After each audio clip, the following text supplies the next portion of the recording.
जय गुरु जी। सत्संग bye Jaya aunty on 26 अगस्त 2014। गुरु जी के पास जो भी आता है किसी चमत्कार की उम्मीद से ही आता है।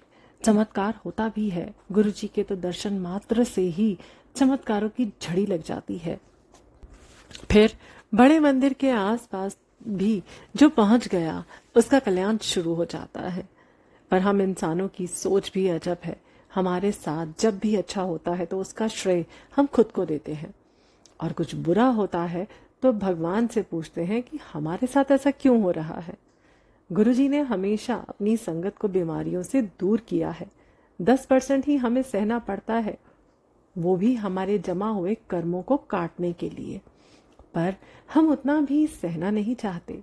गुरुजी को परमपिता कहते हो तो एक बात हम क्यों नहीं हमें समझ आती कि कोई भी पिता क्या अपने बच्चों को कष्ट में देखना चाहेगा।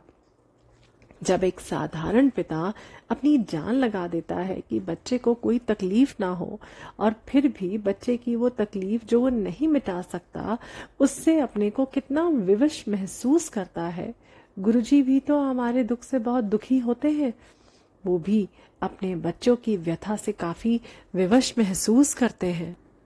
फिर ऐसा क्यों होता है कि किसी को तो गुरुजी जीवन दान दे देते हैं और किसी को नहीं। वैसे ईश्वर के लेखे जोखे में कभी कहीं कोई गड़बड़ नहीं होती, ना ही मेरे जैसे तुच्छ इंसान को इस पर बोलने की कुछ हिम्मत है। पर आज गुरुजी ने मुझे लिखने को कहा है, वो मैं शेयर कर रही हूँ। किताबें पढ़ना मेरा शौक हुआ करता था। गुरुजी से जुड़ने के बाद किताबें भी गुरुजी बताने लगे। मैं क्या पढ़ूंगी, कब पढ़ूंगी, ये गुरुजी की आज्ञा पर होने लगा। लगभग 6 महीने पहले मेरे पास फकीर आई। मैं सालों से इस किताब को पढ़ना चाहती थी। कुछ पेज पढ़कर रख दिए, कुछ दिन बाद और कुछ पेज। आज तक खत्म नहीं कर पाई हूँ, पर पिछली बार जो पढ़ा उसका जिक्र करूंगी, जो गुरुजी चाहते हैं कि मैं शेयर करूं। एक लड़का फकीर बाबा के पास आता है अपनी लड़की दोस्त के साथ, और इनसे प्रार्थना करता है कि वो उनकी मदद करें इनकी शादी कराने में, क्योंकि फैमिली वाले इनके खिलाफ हैं। फकीर बाबा उन्हें कुछ हिदायत देते हैं जिसमें लड़के को अपना कुछ धन लड़की के नाम करना था और ज्यादा से ज्यादा धन परोपकार के काम में लगाना था। ये सारा काम करने के बाद 2 सप्ताह में उसे दोबारा फकीर के पास आना था। लड़का ये सारा काम कर चुका होता है, पर 2 सप्ताह के पहले ही उसकी कार दुर्घटना में मौत हो जाती है। इस बार लड़के के पिता आते हैं, उसकी मौत की वजह जानना चाहते हैं। फकीर कहता है कि उस लड़के की आयु 80 साल थी, पर इस दुर्घटना के बाद 50 साल वो बिस्तर पर तड़प तड़प कर बिताने वाला था। उस पर गुरु की कृपा हो गई।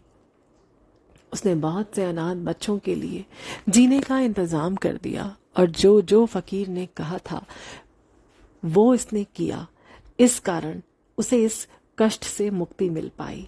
लड़की के नाम जो धन किया उससे वो मानवता की सेवा करके उस लड़के की मुक्ति में सहायक बनेगी। ये था किताब के पन्नों का कुछ सारांश। 2-3 दिन के अंदर ही वहां मल्होत्रा आंटी के घर सत्संग था। कुछ आंटियां रोटी प्रसाद बनाने के लिए मेरे घर आई। मैं घर पर नहीं थी, आते ही उनके साथ लग गई तो एक आंटी कहती हैं कि दूसरी आंटी को वो इस कारण लेकर आई हैं क्योंकि हाल में ही उनके यंग लड़के की मौत हो गई है। आंटी रेकी करती थी, काफी लोगों की बीमारी ठीक की थी। इस कारण परिवार वाले उन्हें ही बेटे के मौत का कारण मानते हैं।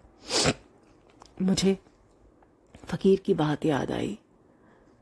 शुरू ही किया था तो उन्होंने झट से कहा, आंटी, मेरे बेटे की कुंडली में भी लिखा था कि वो 80 साल जिएगा और 50 से 55 साल उसके बेड पे ही गुजरेंगे। मैंने फकीर की बातें उन्हें सुनाई और उन्हें उस तोहमत के बोझ से निकलने को कहा। उस दुखी माता का दुख देखो, जिसे परोपकार करने के इनाम में अपने ही बेटे की हत्यारिन करार दिया गया था। उसका दुख कम करने और उसे मैसेज देने के लिए मुझे गुरुजी ने फकीर के वो पन्ने पढ़वाए। ऐसे तो हैं हमारे गुरुजी। यदि किसी को जीवन दान नहीं दे रहे हैं तो उसमें भी उसका ही कल्याण है। भरोसा रखें उस परम पिता पर जो कभी भी किसी के साथ अन्याय नहीं करता।